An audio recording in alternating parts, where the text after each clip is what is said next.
오늘 출애굽기 8장 1절부터 15절 말씀은 두 번째 재앙인 개구리 재앙이 등장합니다.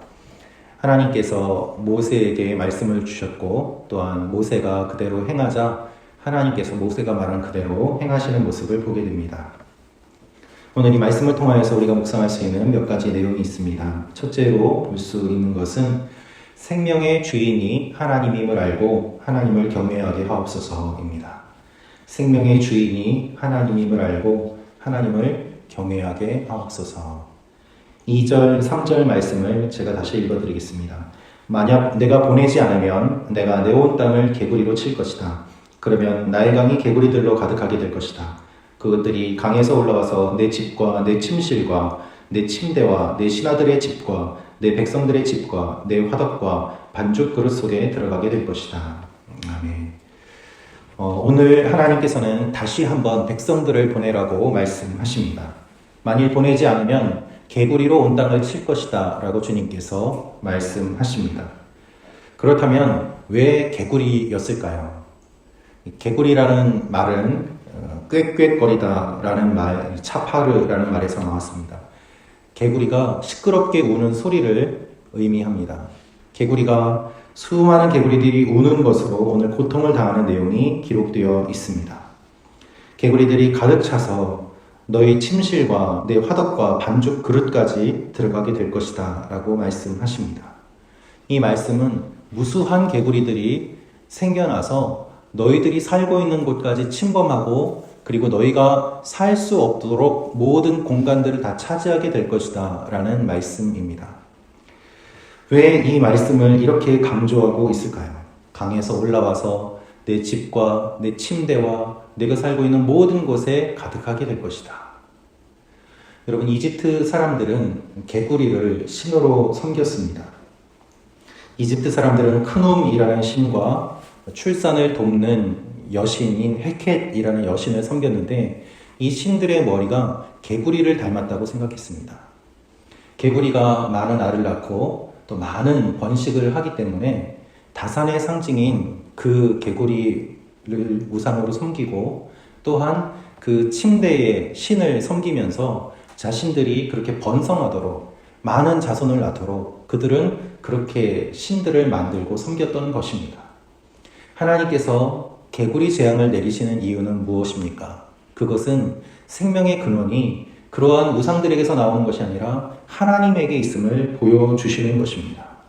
하나님께서는 지금 다산의 상징인 우상을 쳐부수고 계십니다. 그래서 너희의 침대에, 너희의 침실에, 너희가 먹는 그릇에 수많은 생명들이 생겨나서 너희가 살고 있는 그곳이 위협을 당하고 너희의 생명이 위협을 당할 것이다 라는 말씀을 하고 계시는 것입니다. 다산은 풍요로움을 상징하고 번영을 상징합니다. 따라서 고대에서는 어느 민족이든 다 다산을 원했습니다. 그리고 다산의 신을 중요하게 생각했습니다. 이스라엘이 그렇게 뿌리 깊게 바알을 섬겼던 이유가 바알이 농업의 신임과 동시에 다산의 신이기도 했기 때문입니다. 그런데 성경은 생명의 주인이 하나님임을 선포하고 계십니다. 하나님께서 이 세상을 창조하시고 그리고 가장 먼저 주신 명령이 창세기 1장 26절에 기록되어 있는 생육하고 번성하라는 명령이었습니다. 땅에 충만하라, 땅에 가득하라. 그것이 주님께서 주신 명령이고 생명의 근원이신 주님께서 생명을 주시면서 주신 명령입니다. 내가 너희에게 생명을 주었으니 너희는 생명을 낳고 번성케 하는 것이 곧 나의 사명을 이루는 것이다. 주님의 말씀이었습니다. 여러분, 개구리가 많은 생명을 주는 것이 아닙니다. 하나님께서 생명의 근원이십니다. 할렐루야. 우리가 생명의 주인이라고 착각합니다. 우리는 생명을 조절할 수 있다고 착각합니다. 그래서 우리는 기술이 발전함에 따라 생명을 우리 손으로 조절하고자 하는 욕망을 실현해 왔습니다. 낙태와 피임, 과학기술의 발달로 인한 생명 연장, 이 모든 것들을 통해서 인간의 생명을 이제는 의학적으로는 인간이 조절할 수 있다라고 말하는 시대가 되었습니다. 원하는 시기에 호흡기를 떼면 생명이 끊어지게 하고 호흡기를 유지하면 계속해서 의학적으로는 유지시킬 수 있다라고 그렇게 생각하는 시대에 우리는 살아가고 있습니다. 그러나 역설적으로 어느 순간부터 우리는 또한 그만큼 생명을 소중히 여기지 않는 시대 가운데 살아가고 있습니다. 우리가 계속해서 기도하고 있는 낙태 반대에 대한 부분들, 어린 생명들이 죽어가는 것에 대한 이야기들, 한 해에 100만 명이 넘는 아이들이 낙태당하고 영아 살해당하는 그 일들이 계속해서 일어나는 상황 가운데 우리는 무엇이 중요한지 점점 잃어가고 있지는 않습니까? 지난 3월 30일 동아사이언스에 따르면 인간이 만든 인공 생명체가 생명을 낳는 것이 최초로 가능해졌다는 기사가 있었습니다. 인간이 단백질을 조합해서 어떤 것을 만들었는데 그것이 생명을 낳는, 자기 복제를 하는 그러한 것에 최초로 성공했다는 기사였습니다. 그래서 점점 더 사람들은 생명이란 무엇인가에 대해서 깊게 생각하지 않고 기술적으로, 과학적으로, 그리고 인간이 조정할 수 있고 하나의 단백질 조합으로 생각하는 일들이 점점 많아지는 시대 가운데 살아가고 있습니다. 생명의 신비는 사라지고 그리고 과학적인 원리만 남게 되는 것이죠. 우리가 살아가고 있는 이 사회가 다양하고 복잡해질수록 우리는 생명의 근원이 하나님에게서 왔음을 잊어서는 안 됩니다. 한 생명도 버릴 것이 없고 하나님께서 주신 소중한 것이라는 것을 우리는 붙잡아야만 합니다. 그렇기 때문에 하나님께서는 나 한 사람을 위해서, 그리고 아무도 바라보지 않는 미천한 나 같은 존재를 위해서 그 아들 예수 그리스도를 보내어 주셨고 나를 구원하시기 위해서 주님의 피를 흘리셨음을 기억하고 묵상할 수 있게 되는 것입니다. 생명을 경시한다면 주님의 희생이 얼마나 가볍게 여겨지겠습니까? 생명을 경시한다면 주님께서 얼마나 슬퍼하시겠습니까? 하나님은 지금 그것에 대한 도전을 하고 계십니다.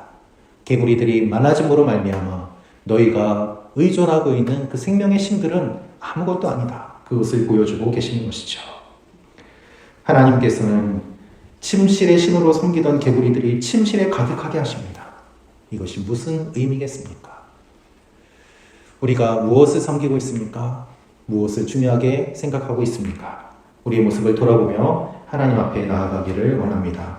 두 번째로 묵상할 수 있는 기도 제목은 하나님이 기회를 주실 때에 영적으로 지혜롭게 반응하게 하옵소서입니다. 하나님이 기회를 주실 때 영적으로 지혜롭게 반응하게 하옵소서. 9절에서 10절 말씀을 읽겠습니다. 모세는 바로에게 대답했습니다. 제가 당신과 당신의 신하들과 당신의 백성들을 위해 언제 개구리들이 당신과 당신의 집에서 사라지고 나일강에만 있게 해달라고 기도할지 당신이 정하도록 하십시오. 바로가 내일 하도록 하여라 라고 말했습니다.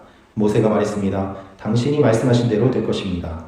그러면 당신은 우리 여호와 우리 하나님과 같은 분이 없다는 것을 알게 될 것입니다. 개구리가 많아졌습니다. 그런데 바로는 이번에도 이집트의 술사들을 불러서 개구리가 생기게 합니다. 이번에도 마술로 개구리를 없애는 것이 아니라 오히려 개구리를 더 만듦으로 말미암아 문제를 더 가중시킵니다. 도저히 견딜 수 없게 된 바로가 모세와 아론을 불렀습니다. 그리고 모세는 이 바로에게 언제 개구리가 물러나게 할지 당신이 정하도록 하십시오 이야기를 합니다. 여러분, 우리 같았으면 어떻게 할까요? 지금 이렇게 큰 재앙이 임했고 수많은 개구리들이 시끄럽게 울고 있는데 지금 당장 없애달라고 하지 않았겠습니까? 바로는 내일 하겠다 이야기예요. 내일. 여러분, 이것이 무섭습니다. 내일 하겠습니다. 내일 헌신하겠습니다. 내일 기도하겠습니다. 내일 예배 드리겠습니다. 내일 하겠다고 합니다. 모세는 바로에게 선택권을 주었습니다. 그런데 이것은 회개의 기회를 주신 것이고 바로가 깨닫게 하신 것임에도 불구하고 바로는 그렇게 하지 않습니다. 하나님과 같은 분은 없다는 것을 지금 하나님께서는 보여주고 계시는데 여전히 바로는 깨닫지 못하고 있는 것이죠. 기회를 살리지 못합니다. 조금 더 상황을 지켜보고 바로는 끝까지 미루면서 시간을 연장합니다. 여러분, 우리의 삶에 하나님께서 기회를 주실 때가 있습니다. 회개의 기회를 주십니다. 은혜의 기회를 주십니다. 그럴 때에 우리가 어떻게 반응하고 있습니까? 조금 더 살펴보자. 조금 더 기다려보자. 하나님의 음성이 아닌 것 같다. 내가 이것은 하기 싫은데 하나님께서 뜻을 바꾸어 주시겠지. 그러면서 점점 미루다가 하나님의 기회를 놓치고 있지는 않습니까? 여러분, 우리는 끝까지 하나님과 씨름을 하고 뻗대려고 하는 것이 우리의 본성입니다. 끝까지 내 욕심대로, 내가 원하는 대로 하려는 것이 우리의 본성입니다. 그것이 바로의 모습이고 우리의 모습인 것이죠. 그러나 기억해야 됩니다. 하나님의 은혜는 영원하지 않습니다. 주어질 때가 있습니다.